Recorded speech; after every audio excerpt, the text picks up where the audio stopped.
On l'avait bloqué dans toutes les autres salles, sauf dans celle-là. Et en fait, on va mettre en œuvre pour aussi le bloquer sur cette salle-là, parce qu'effectivement, tout le monde... Oui, parce qu'en fait, elle dit qu'il n'y a pas la... C'est juste qu'il n'y a pas du tout la même température. Il doit y avoir un problème, c'est une différence claire de température. Mais bon, ça va peut-être... Il y a un autre problème par rapport à ça, mais on en est à notre quatrième mail, je crois, en 4 semaines. C'est qu'effectivement, il y a aussi des utilisateurs de salle, tous les utilisateurs de salle, de manière générale, comme le dit François, qui ne sont pas forcément attentifs ni au chauffage, ni même à la fermeture de l'eau. On remarque de plus en plus régulièrement, quand on passe derrière, qu'il y a des fenêtres ouvertes, il y a des volets ouverts, il y a des portes ouvertes. Ça devient pas, c'est assez récurrent quand même. Et on fait des mails chaque semaine pour rappeler les consignes, d'être très vigilant par rapport à ça. Après, juste d'une manière générale, sur la question de la performance énergétique des bâtiments de la commune, elle ne se règle pas sur un budget, la performance énergétique. Là, vous ciblez une ligne avec effectivement une augmentation conséquente qui est due très simplement à la situation mondiale. Si on refait le fil un petit peu, on a quand même rénové 3 bâtiments sur le dernier mandat, ou en tout cas sur les 8 dernières années. Dans ces 3 rénovations, ça a quand même permis grandement d'augmenter les performances énergétiques. On continue à le faire. On s'est inscrit dans un programme qui est le programme ELENA, où il y a tout un volet sur la performance énergétique des bâtiments, qui, on l'espère, c'est un programme européen, va nous permettre d'obtenir des accompagnements financiers et techniques pour poursuivre la rénovation de ces bâtiments. Parce que ça ne se fait pas sur un budget. Il ne suffit pas de dire comment vous baissez ce poste-là, c'est pas aussi simple. Ça se fait sur le long terme, là aussi, avec une vision globale de la gestion des bâtiments. Et c'est effectivement un sujet qui nous préoccupe au quotidien. Et on est inscrit dans différents programmes qui nous permettent d'être accompagnés par des expertises de différentes natures, allant de la production à l'autonomie, en passant par les économies, etc., que ce soit des institutions publiques ou même des entreprises privées qui viennent nous conseiller. Après, là où je suis d'accord avec vous, c'est qu'on a parfois des comportements un peu... Enfin, une nature un peu décalée. Un type qui ne connaît rien, qui se met à bricoler un thermostat, qui se met à bricoler un variateur de lumière ou un minuteur de lumière et qui à la fin le pète, eh bien, excusez-moi, mais c'est de l'argent pour la commune. Et ça, alors oui, on passe beaucoup de temps à relancer de façon préventive sans être dans l'interdiction, dans l'obligation de dire, écoutez, si malgré la convention, vous saviez ce qu'il fallait faire, vous ne l'avez pas fait, et on a été obligé de passer par derrière pour couper la lumière, fermer les fenêtres, fermer la porte parfois, etc., on ne vous prêtera plus la salle ou on ne vous donnera plus la salle, c'est compliqué. Franchement, c'est compliqué. Bon, on essaie de faire vivre ça, mais c'est un peu désespérant, je vous le dis. Et plus le temps passe, et plus ça m'exaspère. Et surtout que c'est à titre gracieux, je crois. Oui, parce qu'on s'adresse au milieu associatif et qu'on a fait le choix d'accompagner le milieu associatif. Alors peut-être qu'il va falloir arriver à dire, écoutez, vous allez devoir payer un certain nombre de choses, etc. Moi, je ne suis pas sûr qu'en faisant payer, ils soient plus attentifs à la dépense énergétique. Au contraire. Non, oui, mais... Au contraire, il y a quand même une certaine conscience des différents participants qui se disent on a de belles salles, sur la commune d'Aix, on a des beaux équipements, on nous permet d'y accéder gratuitement, et donc ça permet de générer encore une certaine sensibilité. Et après, je ne voudrais pas non plus qu'on mette tout le monde dans le même sac. C'est vrai que pour une entité déviante, on en a 5, 6 qui jouent le jeu et qui sont attentifs. Donc, il faut d'abord saluer cela et puis essayer de voir comment on fait avec les autres. Mais ça, c'est la vie du réel et du quotidien de nos installations et de la vie en général. Pardon. Après, de manière anecdotique, je peux vous assurer que M. Di Fabio, tous les soirs, il passe à la mairie et il baisse le chauffage pour essayer de faire des économies. Non, mais vous parlez de performance énergétique des bâtiments. Est-ce que vous avez entamé une étude de tous les bâtiments communaux dans ce cadre-là sur oui, monsieur le dépenses, etc. Oui, c'est exactement ça. D'accord. Vous l'avez voté, c'est programmé. D'accord. Donc vous êtes inscrit sur la plateforme Opérat, j'imagine, pour inscrire les bâtiments communaux. C'est l'AME qui l'a fait. Je ne sais pas. C'est la LOUI qui est venu faire les diagnostics des bâtiments en mettant des bâtiments prioritaires. Le porteur de projet du programme ELENA, c'est l'AME. D'accord. Moi, je vous parle de la plateforme Opérat. Qui inscrit les bâtiments communaux sur la plateforme? Est-ce que c'est la GLO ou est-ce que c'est vous? On ne sait strictement rien. Il va falloir s'inquiéter parce que vous avez vous êtes là. Vous avez c'est ça que je voulais dire. Pardon? J'ai pas compris. Il va falloir s'inquiéter parce que vous avez jusqu'à fin septembre pour inscrire des bâtiments communaux sur ce site-là. Mais on a un opérateur, Non, bon, il y a de l'expertise au niveau de cet opérateur. Et observatoire de la performance énergétique, de la rénovation et des actions du tertiaire. Très bien, merci de nous l'avoir indiqué. Je vous le redis, le porteur de projet du programme ENA, qui a été attribué par le Pas du porteur. Mais je peux finir une phrase. Vas-y, je t'en prie. Nous, on s'inscrit dans un projet qui est le programme ENA, où on a, au porteur de projet l'aglo, fait visiter tous les bâtiments, fait le listing avec lui sur les deux volets, le volet performance énergétique, en priorisant des bâtiments, et le volet production d'énergie. Voilà. Maintenant, on travaille avec l'aglo et c'est l'aglo qui fait le boulot. Et c'est un programme très particulier sur lequel l'aglo a été éligible. Et ce n'est pas toutes les aglos, je vous le dis, qui sont éligibles à ce programme-là, parce que ça vient de financement européen. Et l'aglo, par sa vice-présidente Martine Bizotta et Transition écologique, a décroché ce programme-là et on s'appuie dessus. Et on fait partie, alors c'est pas toutes les communes, je crois qu'il y a 58 communes, 61. Voilà, on fait partie de ces 58 communes à s'inscrire dans ce dispositif. Et on en est pour le moment tout à fait satisfait parce que c'est une ingénierie qu'on ne peut pas avoir en interne, monsieur l'ingénieur Capelli. Ça c'est clair. Donc effectivement, l'aglo là nous apporte son expertise et nous accompagne dans le projet que nous voulons avoir. Donc je suppose que ça fait partie de votre quotidien et ça fait partie du quotidien du retraité que je suis. Mais on n'a pas toutes les compétences au niveau communal et qu'on s'appuie sur l'aglo pour aller chercher ces compétences. c'est vrai, et je le souligne assez souvent. Bien sûr. Quand on est très compétent. Oui, et quand on souligne beaucoup que l'aglo ne sert à rien, je le redis, l'aglo nous sert beaucoup et nous accompagne beaucoup. Je suis entièrement d'accord avec vous. Ensuite, deuxième sujet. Concernant la section d'investissement, détail des recettes. Dans mes propositions, j'imagine, vous allez me répondre, mais vous avez l'État établissements nationaux sur lequel vous mettez une proposition nouvelle de recettes. Concernant la région et le département, vous ne mettez rien. Mais j'estime qu'il y aura des choses qui vont arriver. Vous le savez? Pardon? Vous le savez? Non, mais je ne sais pas, mais vous savez très bien qu'à un moment donné, non. Il y a des... Je peux vous dire que par exemple, on a une décision sur une demande de subvention du département refusée. Zéro. Voilà. C'est un exemple. C'est arrivé la semaine dernière. C'est arrivé il y a pas longtemps. C'est arrivé la semaine dernière. Sur combien? Comment? Sur combien? La somme, c'était. Combien de demandés? Oui, combien de demandés? Voilà. Oui, non, mais c'est la question. Parce que si c'est la ville, c'est la ville. Non. Voilà. Attendez. C'est l'État, contrairement à l'État, l'État, établissements nationaux, la recette que vous mettez, 151 700. Oui. Ça, c'est des choses qui sont actées, Oui. qui sont données. Voilà, on est bien d'accord. Bon, ok. Voilà, c'est tout. Non, Si je veux être sincère, j'acte, je mets ce qui est acté. Je pourrais mettre, à la limite, je pourrais mettre 400 000. Hein. Vous voyez, par exemple, les 100 000 dont on parle tout à l'heure, ils n'y sont pas. Mais on n'avait pas de vision là-dessus.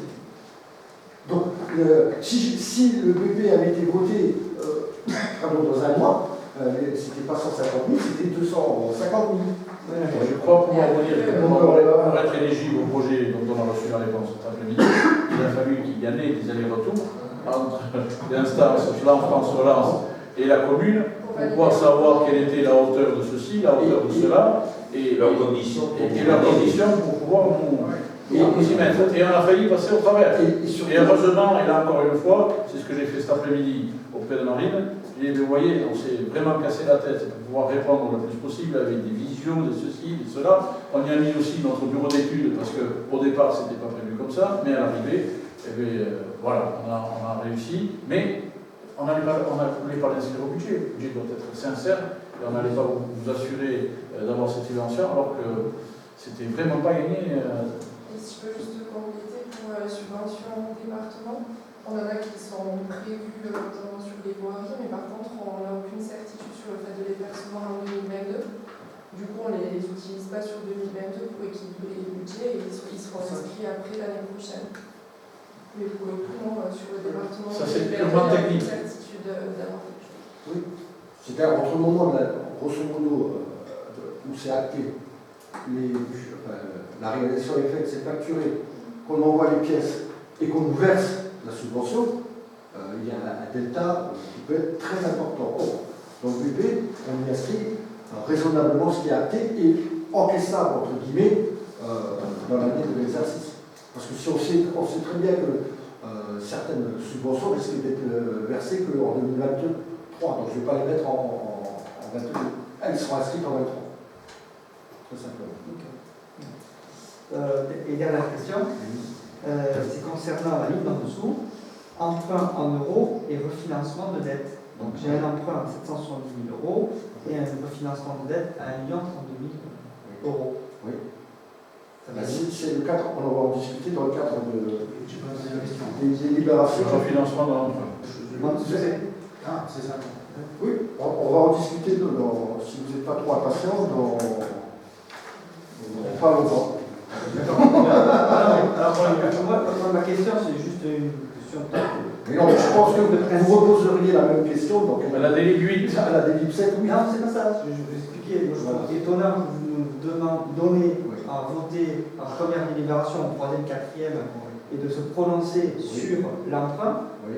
et que c'est voté ensuite. Oui. Parce que logique, techniquement, c'est ce qu'il faut faire. Sachant que ça, c'est du prévisionnel. On est d'accord? Donc, l'engagement est prévisionnel. Et on ne peut pas trouver un emprunt sans... Et on ne peut pas contracter un nouvel emprunt ou un nouveau rachonnement sans que le BP soit voté. C'est pas le problème. C'est technique. Et C'est des pièces demandées par les financeurs. Sinon, on serait même dans un problème d'illégalité. Là. Non, mais Si on vous fout tout l'emprunt. je vous explique techniquement, le financeur. Bon, ok, c'est un Voilà. budget prévisible. Vous dites qu'il faut être sincère dans le budget, etc. Oui. Admettons, je ne suis pas oui, raison, mais que les futures délibérations elles soient votées contre. Oui. Qu'est-ce qui se passe? Mais ça veut dire quoi? Le budget prévisible, il est plus. Ça veut dire. C'est un instrument de prévision. Il était sincère au moment où on a voté, mais après, il n'est pas réalisé. Voilà, c'est tout. Exactement. Rappelez-vous, c'est un budget prévisionnel. Si vous voulez, si c'est quelque part moralement que ça vous gêne de voter un emprunt qu'on n'aurait pas autorisé, il faut qu'on vous explique pourquoi il y a un emprunt. Je vais patienter. Voilà, on est bien d'accord. Et c'est juste pour vous montrer qu'il y a un lien, si vous voulez, entre le budget qu'on va voter et l'emprunt qui est dans Bien sûr. la délibération. Dans les deux cas, M. Capeneghi, ça vous a donné Ça, c'est moral, lié. vous avez voté contre et l'un et l'autre. Ça vous devrait jamais le droit de Bien sûr, mais en même temps, on va les voir. On va dire que sur le BP, c'est des explications techniques. C'est-à-dire que le financeur veut un BP voté. Ça, c'est technique.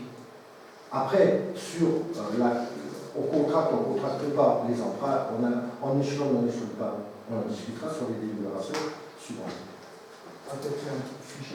Non, mais dans le cadre d'un débat, on peut en discuter. Oui, après, on va en discuter maintenant.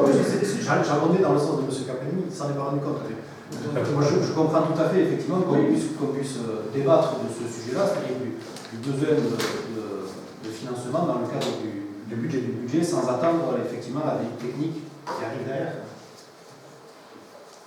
Allez, choisissez le timing. Non, c'est vous qui dirigez la réunion. Non, on peut quand même s'adapter. Poursuivez. Poursuivez. Alors, on va. Donc, est-ce que pour les commentaires et les questions, Nous avons terminé. vous avez terminé? Je vous remercie. Donc, moi, on va dire, pour être dans le cadre le plus transparent et que chacun puisse comprendre, y compris si on retrouve, si on va chercher cet enregistrement sur la chaîne YouTube et le site internet, je pense qu'on va se contenter de caler sur les délits pour que tout le monde puisse suivre l'évolution de nos débats. Donc je vais faire voter cette délit numéro 4. Qui est contre? Merci. Qui s'abstient? Abstention sur le budget de Madame Burikoa. Qui n'a qu'un vote? Oui, un seul. D'accord. Je vous remercie. Donc, budget primitif adopté. Nous passons. Alors, on va passer au vote du cimetière et puis de l'OIETA rapidement pour arriver à la délit qui nous intéresse, qui est celle du numéro 7 et numéro 8. Donc, la proposition qui vous est faite sur le BP cimetière, Vous voyez qu'il y a des charges à caractère général à hauteur de 45 200 €. Il s'agit en fait des 6 caveaux qu'on va faire. C'est la valorisation des travaux pour faire 6 caveaux. 7 caveaux. 7 caveaux.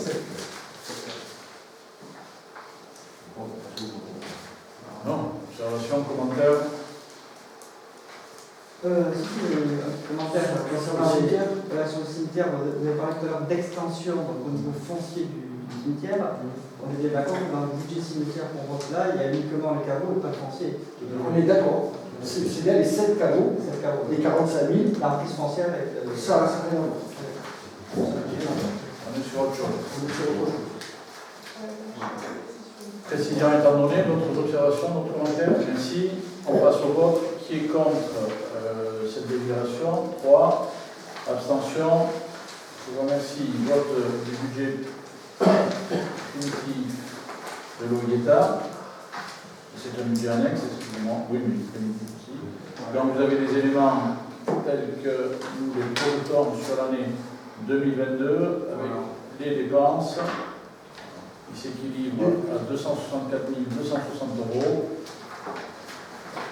Vous avez à l'intérieur de ces dépenses, entre autres, on va dire, un complément d'aménagement sur les jeux.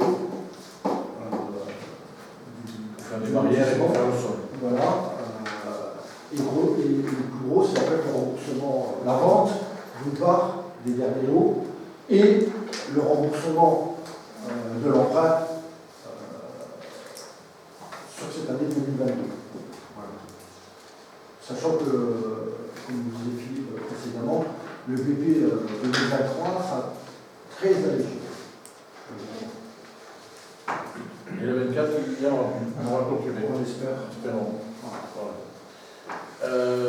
Observation, commentaire, question? Oui, non? Merci. Je passe au vote.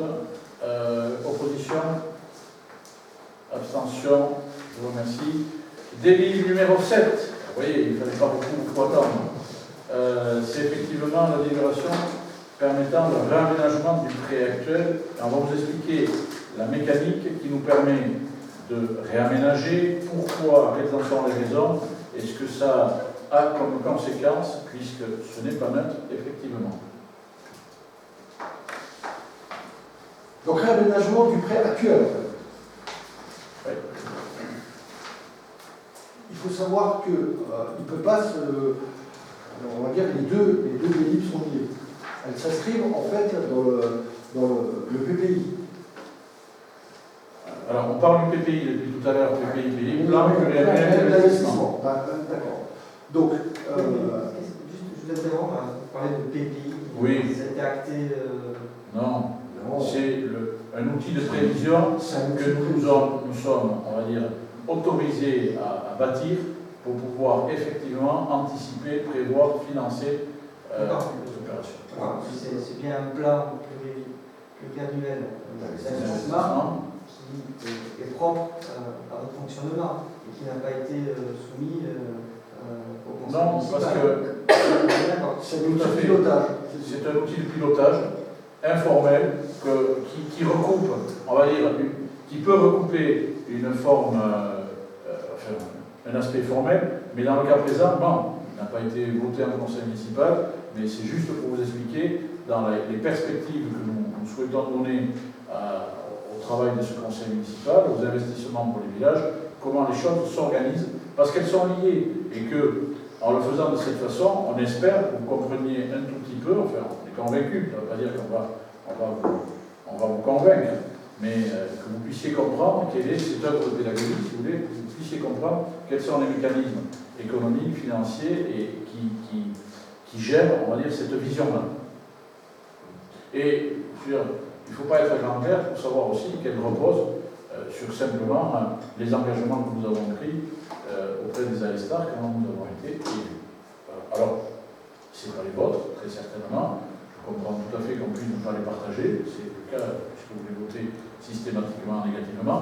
Mais il n'y a pas de raison pour autant qu'on s'interdise de faire ou d'essayer de faire ce qu'on a dit. Donc, sur l'aménagement du prêt, Bon, il faut savoir qu'on a un encours de dette sur ce prêt de 997 922,18. L'objet de cette délibération, Au 1er juillet. au 1er juillet, d'accord. L'objet de cette délibération, c'est en fait de reprendre cette somme et de la lisser sur 17 ans, dont 2 ans de franchise d'amortissement. Grosso modo, franchise d'amortissement, si on ne rembourse pas le capital. D'accord. Ce qui dégage 2 ans de financement projet. On va dire ça comme ça. Parce que le capital qu'on aurait dû rembourser par rapport au prêt, en fait, on va s'en servir, non pas à rembourser du prêt, mais à investir. Est-ce que tout le monde comprend ça? Oui, c'est des mécanismes qu'on a déjà... On a déjà utilisé en 96. Non. Même en 2007, je crois. En 87. En 2016. 2016. Fabio, là, Fabio, pour être précis, les 2 ans de capital que vous dites là, ça représente combien d'investissement du coup, de sortie pour l'investissement? Eh bien, ça fait 140 000 multiplié par 2, à peu près 280 000 euros. D'accord. Un loucheur. Mais à 10 000 euros près, c'est ça. C'est ce qui nous permet d'investir aussi, d'investir à 1,8 million. Sachant que sur l'1,8 million, on y met un tiers en autofinancement. D'accord. On y met cette franchise aussi. De 280 000 euros. Voilà. Ça a un coût, je vous le dis, je cache pas, c'est marqué, ça a un coût. Premier coût, il y a 32 000 euros de pénalité. Pourquoi?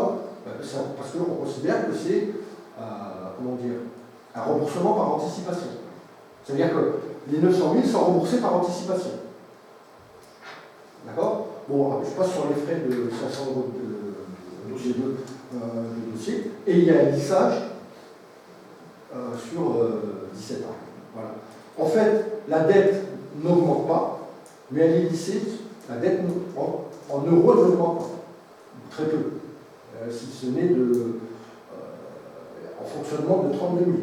Alors, les pénalités, si ça peut rassurer, vous dites, 32 000. Il faut savoir que ces pénalités, on les paye, mais on les amortit sur la durée du prêt.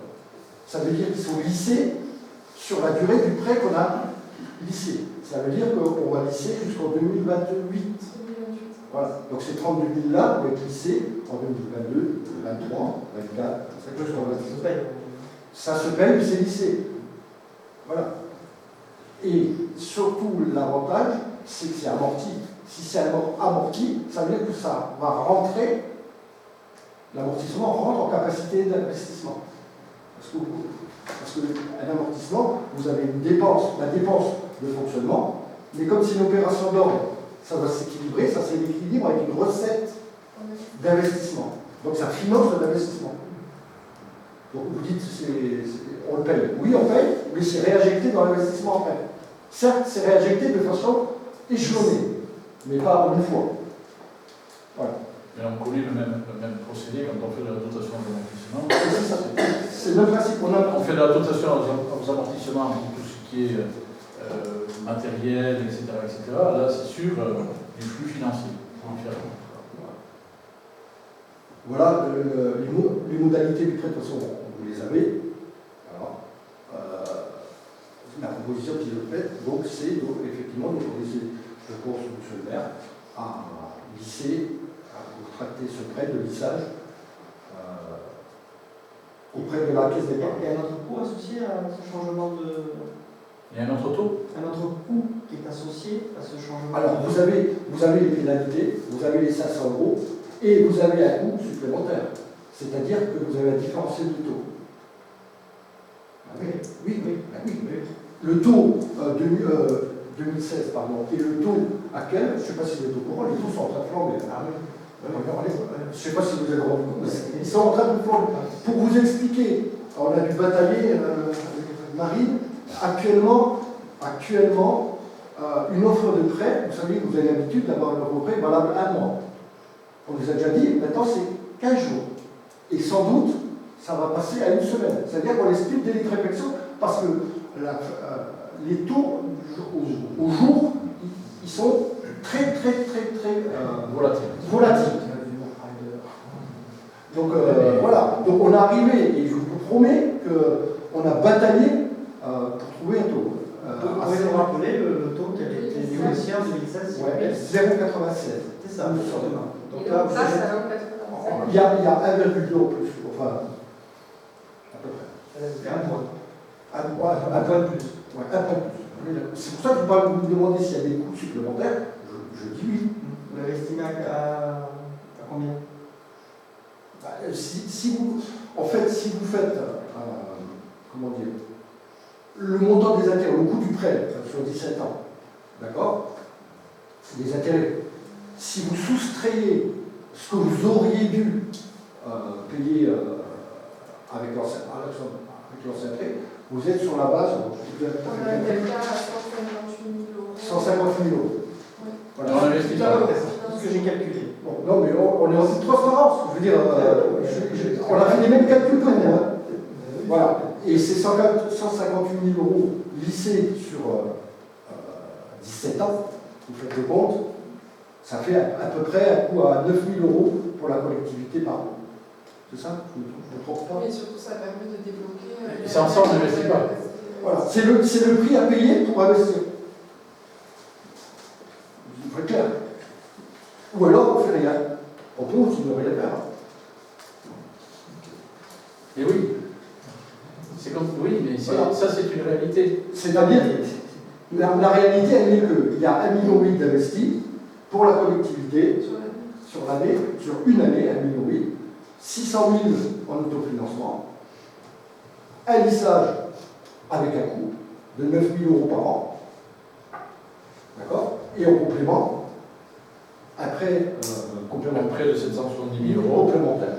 Voilà, à un taux légèrement inférieur à celui-ci, Voilà. puisqu'il n'est pas renégocié, et qui permet d'investir jusqu'en 2025. Jusqu'en 2025. C'est pour ça que je vous ai dit, le BP. Ça va continuer d'avoir. Comment? Le prix, il va courir encore.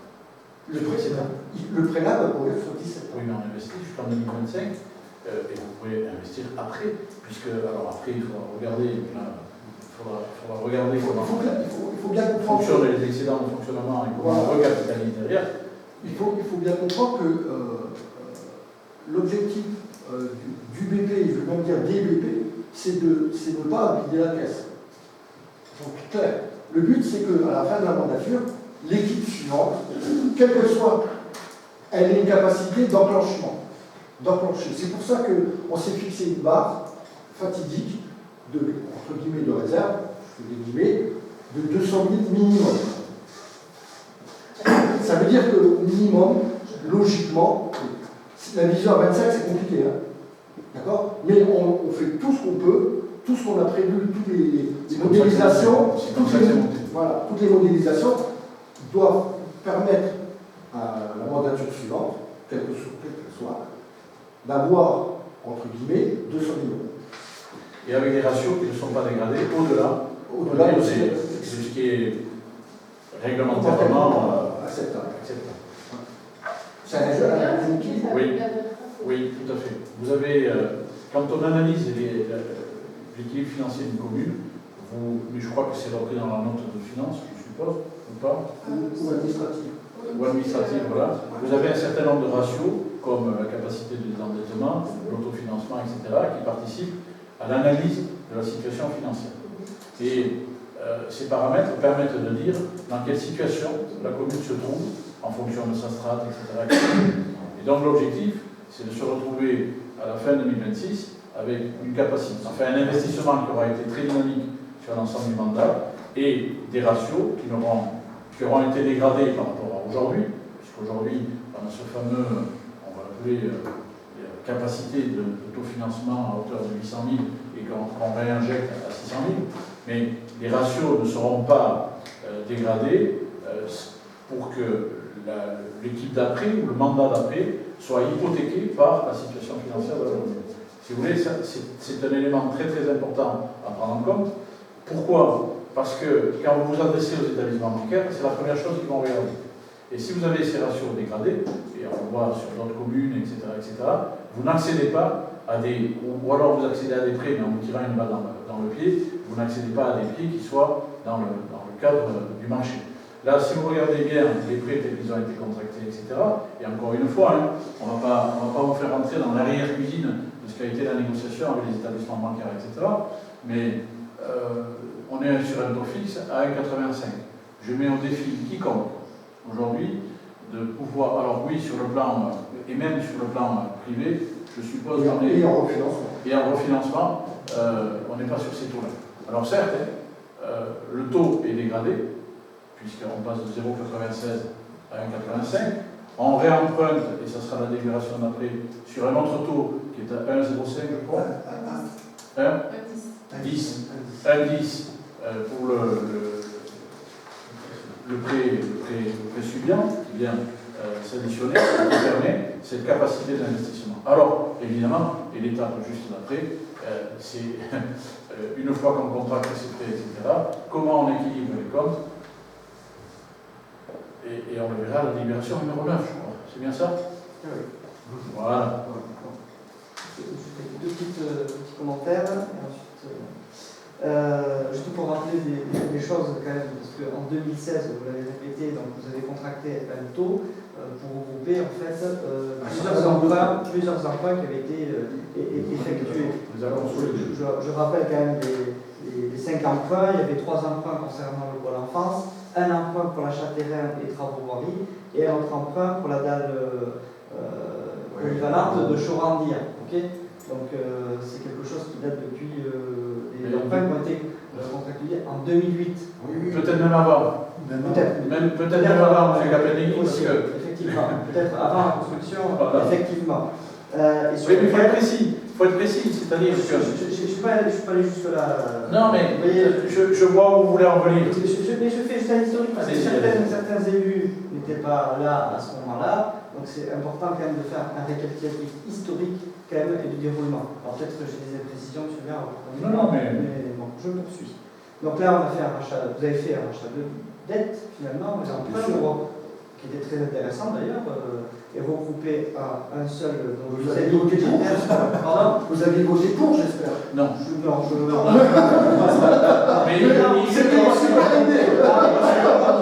Mais aujourd'hui, c'était très intéressant. Bien qu'il votait contre auparavant. À l'époque, on avait mis des réserves, c'est pour ça qu'on avait voté contre.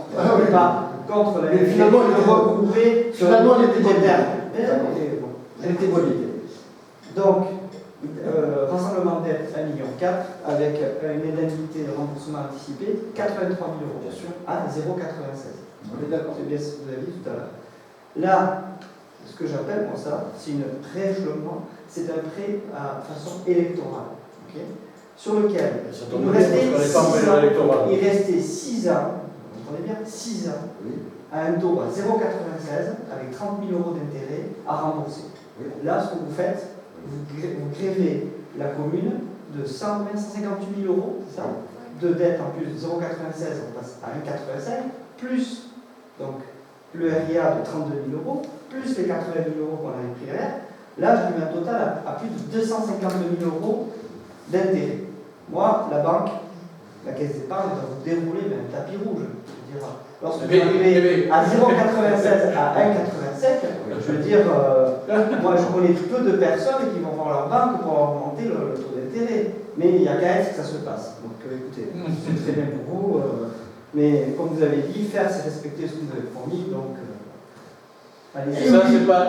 Ça, c'est du propos commun. Comment vous qualifieriez le propos que vous venez de tenir? C'est une mauvaise gestion, monsieur le maire. Voilà. On n'aurait pas géré de cette façon-là. Voilà. Mais après, on comprend pourquoi votre premier adjoint de finance, toutes les communes, il y a un premier adjoint, c'est la finance, qui est passé. Mais je ne suis pas premier adjoint. Je ne suis pas premier adjoint. Je le comprends maintenant, nous le comprenons. Troisième adjoint, en termes de gestion, en termes de gestion. Non, mais c'est pitoyable. Il restait 30 000 euros de à rembourser. En 6 ans, c'était terminé, on finissait l'emprunt. Là, on repart sur 2028. On repart même pas sur l'élection de 2026. On est sur 2028. Donc on crée les futures générations. Bien sûr, quand même. Plus votre prêt qui arrive derrière, je n'en parle même pas. On va en parler. Écoutez, moi, On va en parler, là. on va en parler tout à l'heure. Moi, je vous le dis, je fais le constat. Vous êtes dans la Je caricature, parle- monsieur Pardon. Capelli. Excusez-moi, mais vous êtes dans la Je caricature. ne suis pas dans la caricature. Mais- C'est factuel, évidemment. monsieur le maire, c'est factuel. C'est tout. Et soyez factuel, je pense aussi. Eh bien, écoutez, Les chiffres, ça parle de même. Hein. Après, il y en a d'autres qui verront. Les chiffres, on leur fait lire ce qu'on veut, vous le savez bien. Et vous l'avez payé à vos départ parce que vous avez annoncé les chiffres bien souvent. Et malheureusement, je me souviens d'un débat que nous avons eu ensemble où il a fallu que vous rentriez dans vos retranchements parce que vos chiffres étaient entièrement faux et je vous les ai démontrés. Bon, écoutez, c'est comme ça, c'est pas très grave. Ce qu'il faut à un moment donné, c'est peut-être reconnaître les choses. Alors vous êtes trompé sur le rang de l'adjoint, et le rang ne fait pas forcément la qualité, parce que ce serait dire quoi du 4e ou du 5e adjoint. Excusez-moi, ce serait assez désobligeant par rapport aux autres. Monsieur le Bon, maire, moi, vous savez que dans toutes les communes de France, Oui. si je peux m'exprimer ainsi, il y a plus de 90% des premiers adjoints sont assistants. Mais c'est faux, monsieur. C'est pas vrai. Vous affirmez des choses. Et alors, Vous affirmez des choses. C'est faux. mais Vous alors, affirmez. c'est quoi votre propos là? C'est de mettre en cause la capacité de la compétence? J'ai dit qu'il y avait un moyen de ne pas dépenser plus d'argent, de faire des économies. Là, ce qu'on fait, on dépense de l'argent. Et on investit. Et on investit. Et on investit. Bien sûr, bien sûr. Non, je n'investis pas, monsieur. Mais lorsqu'on peut même pas les moyens, Est-ce que vous avez- on attend le projet. Est-ce que vous avez calculé combien on allait investir sur l'ensemble du mandat? Non, Ah, mais c'est bien dommage, parce que effectivement, quand on dit on emprunte, ça ne rentre pas. Voilà, c'est des services aux AESTAR et c'est de l'investissement, c'est de l'amélioration du cadre de vie des AESTAR. Alors, si c'est ça qui vous dérange, dites-le. Mais on fait pas, il n'y a pas d'argent magique, je vous l'ai dit tout à l'heure. pensant qu'il y a d'autres priorités. Excusez-moi. Et pas celle-là. Non, après, c'est ce que vous voyez. Eh bien oui, mais encore une fois, les priorités elles ont été définies à un moment donné devant les AESTAR et pour dire voilà ce que nous allons faire. Voilà ce que, excusez-moi, je termine. Voilà ce que nous allons faire. Voilà ce qui a été votre programme à vous. Et il se trouve que les AESTAR ont choisi et que nous mettons en œuvre ce programme. Que voulez-vous? Que nous respections notre parole, c'est peut-être pas la moindre des qualités de cette équipe. Que nous le faisions avec une attitude assez volontariste, c'est démontrer. Et dire uniquement que nous empruntons une somme de mauvais gestionnaires, sans dire en écho que nous investissons pendant l'intégralité de ce mandat et depuis bien des années, y compris quand la situation était autrement périlleuse. Je rappelle juste, vous avez rappelé 2008, je rappelle juste 2011, j'ai eu l'occasion de le rappeler au sous-préfet, c'était le moment où, on ne va pas refaire l'histoire, mais vous la connaissez parfaitement. Et puis depuis, je crois qu'on a démontré que la gestion de cette commune était quand même relativement saine, relativement équilibrée. La preuve, c'est que les banques nous prêtent encore, et à des taux qui, dans le contexte actuel, sont assez intéressants, pour ne pas dire très intéressants, et ce qui nous permet d'investir par derrière. Donc oui, je veux bien entendre vos propos, mais je ne peux pas y souscrire, je m'inscris en faux. Je dénonce même, M. Capelli, cet exercice assez maladroit que vous essayez de faire pour voilà, discréditer. C'est votre propre jugement. Mais est-ce que j'ai le droit de le mettre? Bien sûr. Je vous remercie. Voilà. Est-ce que vos commentaires sont terminés, vos observations sont terminées? Est-ce qu'il y a encore des questions? Pour cette délibération, elles sont terminées. Voilà. Mais je sais qu'il y en aura d'autres. Bien sûr. Voilà. Juste, si je peux me permettre, quand même, c'est quand même fabuleux, parce que chaque fois qu'on est sur l'exercice du budget, chaque fois, vous êtes capable, sur l'ensemble du conseil, de demander plus de services publics, plus de sécurité pour les habitants, plus d'investissement sur les équipements de la commune. Tout à l'heure, c'était la sécurité de la grilla, après c'était la performance énergétique des bâtiments. Il faut toujours avoir des projets pour améliorer le cadre de vie, la sécurité, le bien-être des AESTAR et l'environnement. Mais par contre, quand il faut y mettre les moyens, là c'est toujours non. C'est facile. Vous voulez plus de dépenses publiques, avec moins de recettes, avec moins d'emprunts, enfin, à un moment donné, ça ne fonctionne pas. Ouais. C'est comme essayer de trouver un sourd quand on a les deux pieds dedans. Oui, effectivement, on veut continuer à investir, et je réagis sur une remarque qui a été faite tout à l'heure. Il ne faut surtout pas que l'emprunt tombe. Surtout pas. Il faut continuer d'investir, parce que si on a un emprunt qui tombe, ça ne veut rien dire de dire que l'emprunt serait tombé en 2025.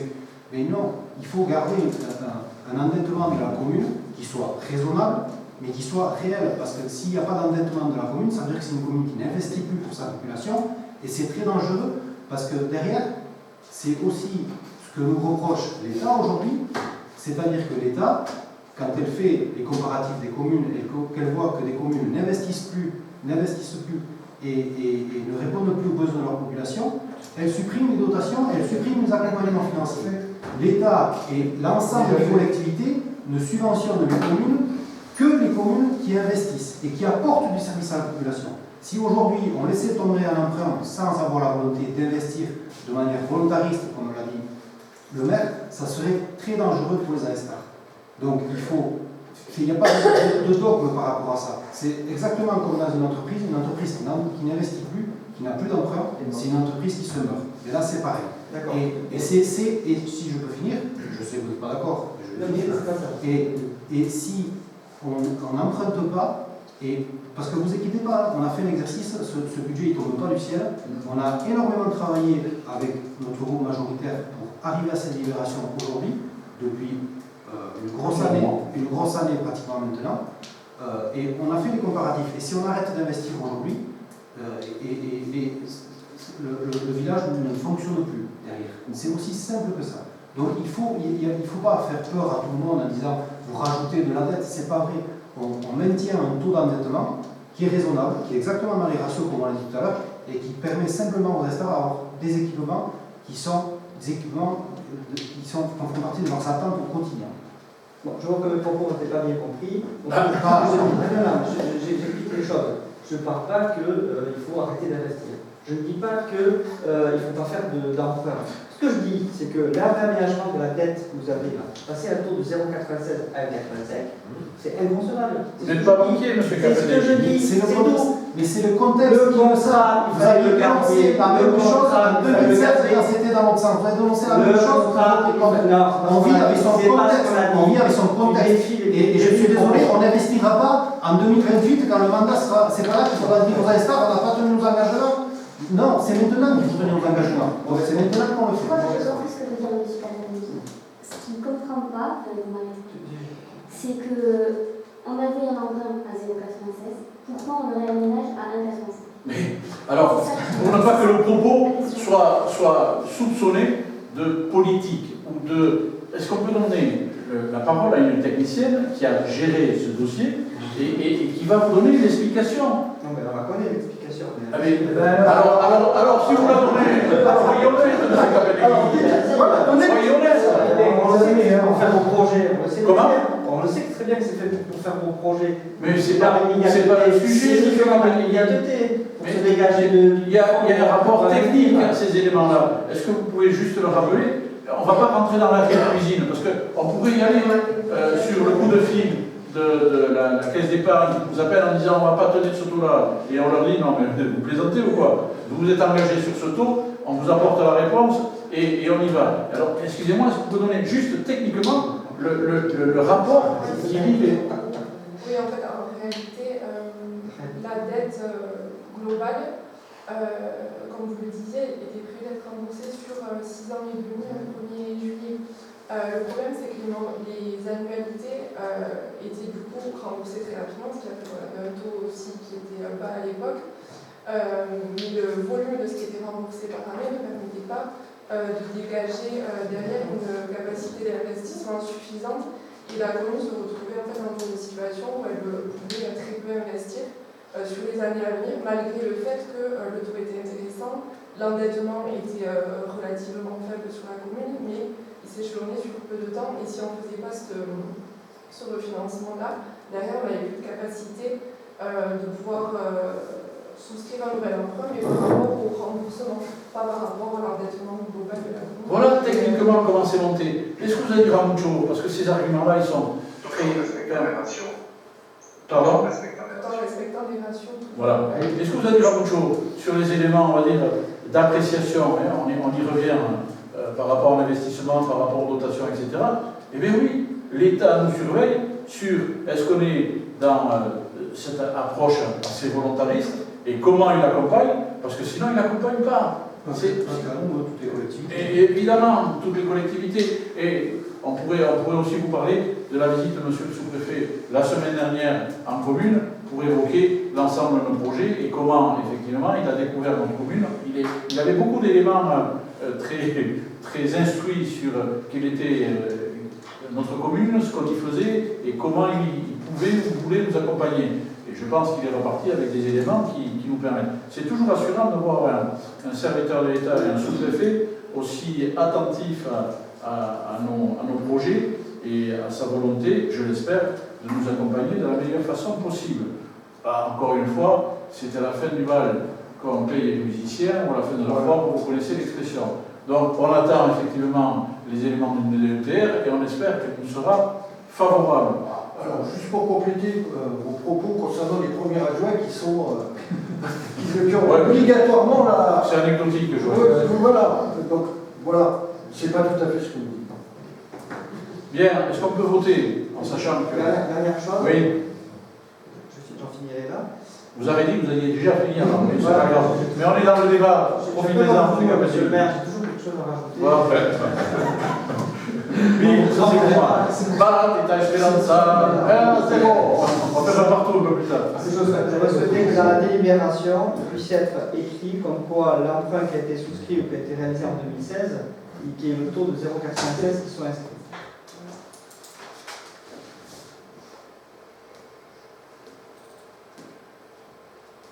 C'est ce que vous voulez? C'est une demande. Oui, mais écoutez, on va y souscrire, il n'y a pas de problème. Et vous allez voter pour? Non, pas du tout. Voilà. Alors, vous voyez, cette petite commentaire auquel je vais souscrire, il n'y a pas de problème, on va le mettre.